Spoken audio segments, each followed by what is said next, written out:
তাহলে কি এবার শেষ পর্যন্ত মায়া সে এবার জামালকে বাঁচানোর জন্য 5 লক্ষ টাকা দিবে এবার জামালের সৎ মাকে? তাহলে এবার কি হতে চলেছে এবং বৎসর নাটকের 8 নম্বর পর্বে এবং 8 নম্বর পর্বে কবে আসবে? আপনি কি করলে সবার আগে দেখে নিতে পারবেন বৎসরত পর্ব 8। তার বিস্তারিত সবকিছু জানতে পারবেন আজকে ভিডিওতে। তো আজকে ভিডিও ধৈর্য সম্পূর্ণ দেখতে থাকুন। তো তুমি আপলোড হয়ে গিয়েছে বৎসর নাটকের 7 নম্বর পর্ব। তো যা দেখেননি তার দ্রুত ইগল নাটক ইউটিউব চ্যানেল থেকে দেখে নেবেন। তো আপনারা আমার এই ডিসক্রিপশন বক্সের লিঙ্কও পেয়ে যাবেন, সেখান থেকে দেখে নিতে পারেন।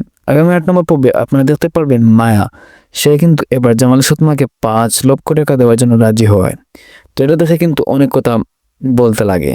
এবার জামালের সৎ মা তো সে কিন্তু অনেক কষ্ট পায় এবং বলে যে তোকে আমার স্বামীর অধিকার থেকে বঞ্চিত করে দিয়েছিলাম, অনেক অন্যায় অত্যাচার করেছি তোর উপরে, এমনকি বাসায় কাজে মেরে সেবরে হয়েছি তোকে, আর তার প্রতি আমাদের এত বড় একটা উপকার করলে। তো এটা বলে কিন্তু অনেক ইমোশনাল হয়ে পড়বে, কান্না করতে থাকবে জামালের সৎ মা। তো এটা দেখে কিন্তু মায়া সেও কান্না করতে থাকবে। এরপর সিনে আপনারা দেখতে পারবেন মরিয়ম সে কিন্তু এবার বলবে যে জামালকে বিয়ে করলে সে কি টকবে নাকি জিতবে। এটা শুনে কিন্তু অনেকটাই খুশি হয়ে হবে। এবার মায়ার মনে সে কিন্তু অনেক দুঃখ পাবে। মরিয়ম সে কিন্তু আগে থেকে প্ল্যান করে রেখেছে যে 5 বছর আগে তো ওকে যে মেয়ে চুর বলে বাসা থেকে বের করে দিয়েছিল সেটা এবার প্রতিশোধ নেবে এবার জামালকে বিয়ে করে। জামালের সৎ মাকে এবার মারার জন্য বাসা থেকে বের করে দেওয়ার জন্য মূলত এবার লেগেছে এবার মরিয়ম।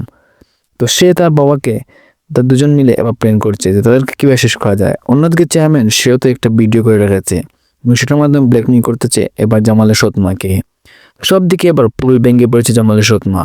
তো মূলত এবার প্রচুর পরিমাণে শাস্তি হচ্ছে। তো সেটা আপনারা তো দেখতেই পাচ্ছেন। তো মরিয়ম সে কিন্তু এবার উচিত শিক্ষা দেবে এবার জামালের সৎ মাকে এবং তাদের পরিবারটাকে। তোমার সুন্দর মমতার কাহিনী দিয়ে এবার বৎসর নাটকের 8 নম্বর পর্বটি শেষ হয়ে যাবে। তো আগামী 8 নম্বর পর্বটি দেখতে পারবেন আগামী মঙ্গলবার দুপুর 3টায় সময় দেখতে পারবেন ইগল ইউটিউব চ্যানেলের মধ্যে। আপনি যদি চ্যানেল নতুন দর্শক হয়ে থাকেন তাহলে অবশ্যই চ্যানেলকে সাবস্ক্রাইব করে বেল আইকনটি অন করে রাখুন।